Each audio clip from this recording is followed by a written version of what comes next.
Hello మరియు నమస్కారం అందరికీ. ఈ వీడియోలో మనం తెలుసుకోబోతున్నాం సోరియాసిస్ మీ చర్మాన్ని ఎలా దెబ్బతీస్తుంది, ఎన్ని పొరల వరకు దెబ్బతీస్తుంది మరియు అది ఎలా లోతైన టిష్యూల వరకు వెళ్తుంది. మొదటగా సోరియాసిస్ మీకు ఉపరితల చర్మంపై కనిపిస్తుంది. అక్కడ లోతైన చీలికలు, పగుళ్లు వస్తాయి.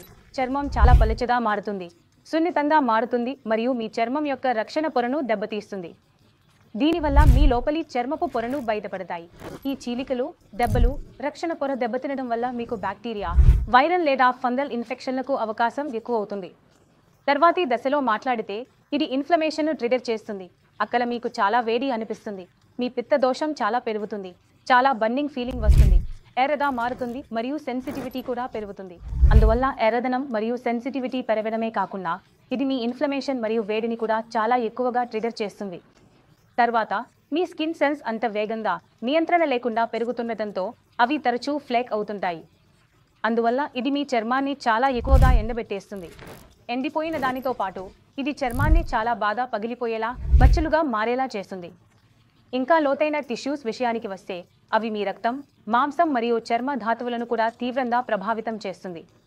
అవి లోపలికి వెళ్ళి డ్యామేజ్ను సృష్టిస్తాయి. దీనివల్ల తీవ్రమైన దశల్లో చర్మం చాలా నల్లగా, మందంగా, మచ్చలుగా మారిపోతుంది.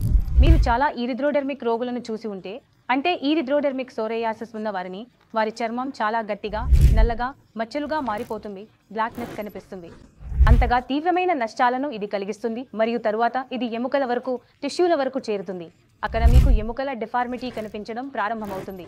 మీ ఎముకల ఆకారాలు వాపు వస్తాయి లేదా వంకరగా మారిపోతాయి మరియు డిఫార్మ్డ్ అవుతాయి.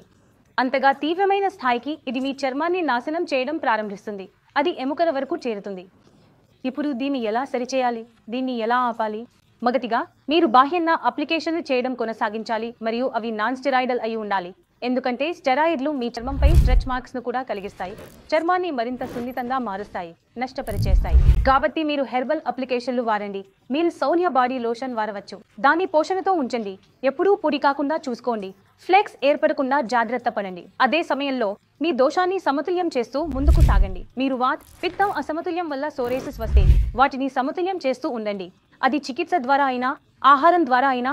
ఆటోఇమ్యూన్ డైట్ పాటించండి. నేను మీకు ఎక్కువగా డైటింగ్ చేయమని చెప్పను, కానీ అవును, మీరు ఆటోఇమ్యూన్ డైట్ చేయాలి. యాంటీ ఇన్ఫ్లమేటరీ డైట్ పాటించాలి. మీ సోరియాసిస్ను ప్రేరేపించే లేదా శరీరంలో ఇన్ఫ్లమేషన్ను పెంచే ఎలాంటి ఆహారం తీసుకోకూడదు. అందులో డైరీ ఉత్పత్తులు ఉండవచ్చు, నాన్ వెజ్ ఉండవచ్చు, బయట తినే ఆహారం ఉండవచ్చు, ప్రాసెస్డ్ ఫుడ్ ఉండవచ్చు, ఆల్కహాల్ ఉండవచ్చు, ఏదైనా రకమైన మత్తు పదార్థాలు ఉండవచ్చు. మీ ఆహారం, జీవనశైలిని సరిగ్గా ఉంచుకుంటే మీ సోరియాసిస్ ప్రేరేపించదు మరియు మీ చర్మం కాపాడబడుతుంది.